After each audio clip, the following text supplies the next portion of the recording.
আসসালামু আলাইকুম ওয়া রাহমাতুল্লাহ। ইন্নাল হামদুলিল্লাহ নাহমাদুহু ওয়া নুসাল্লি ওয়া নুসাল্লিমু আলা রাসূলিল কারীম। আম্মা বা'দ ফাআউযু বিল্লাহি মিনাশ শাইতানির রাজীম। বিসমিল্লাহির রহমানির রহিম।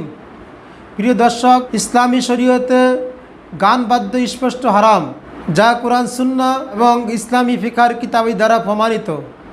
গান বাদ্য এমন একটা জিনিস যা একটা সুষ্ঠু ভদ্র সমাজকে বিনষ্ট করে দেয় এবং জাতিকে অশ্লীল ও বেহায়াপনা নিমজ্জিত করার অন্যতম মাধ্যম হলো গান বাজনা।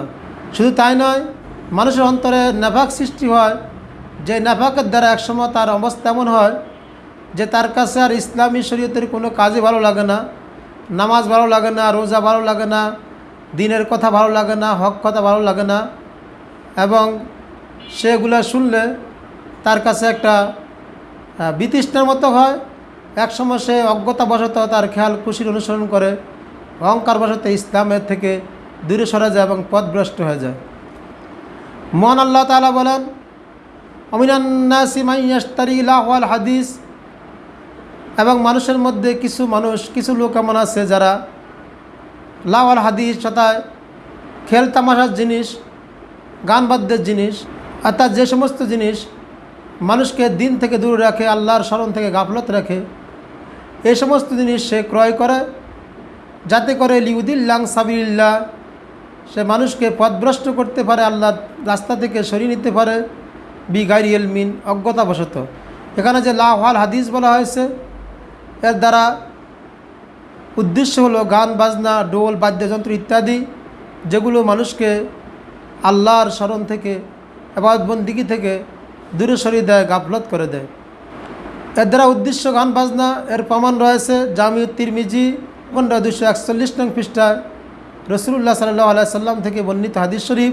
মহান আল্লাহ তাআলা মানুষকে তার ইবাদত বন্দেগীর জন্য সৃষ্টি করেছেন, শুধু খেল তামাশার জন্য সৃষ্টি করেন নাই। মানুষ মন যা চায় তাই করবে জন্য সৃষ্টি করেন নাই।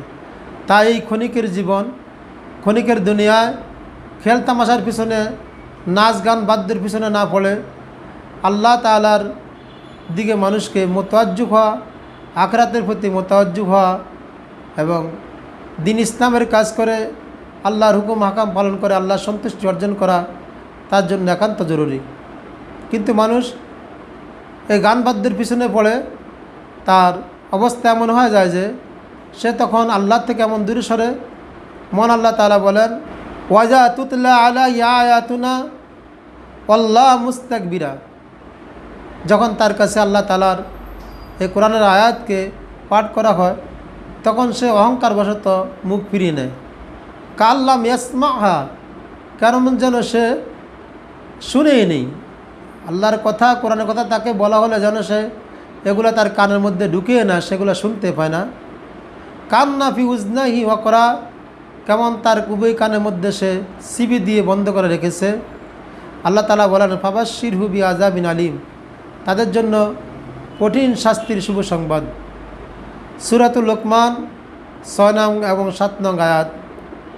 এই আয়াতে কারিমার দ্বারা গান বাদ্য স্পষ্ট হারাম হওয়ার প্রমাণ এবং এই গান বাদ্যর মাধ্যমে মানুষ যে ইসলাম থেকে দূরে সরে যায়, একসময় পথভ্রষ্ট হয়ে যায়, তার প্রমাণ রয়েছে।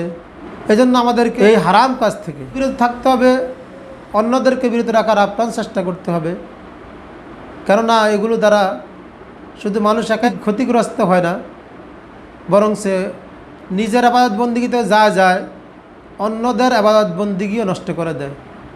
যেমন এখন মুহররম মাসে ডোল বাদ্য এমনভাবে বাজানো হয় যে অন্যরা ইবাদত বন্দেগী করা কষ্ট হয়ে যায় এবং মানুষের সাধারণত সারাদিন ক্লান্তির পরে মানুষ যে স্বাভাবিক জীবনযাত্রা অনুযায়ী সে মানুষ একটু আরাম করবে, তাও সম্ভব হয় না।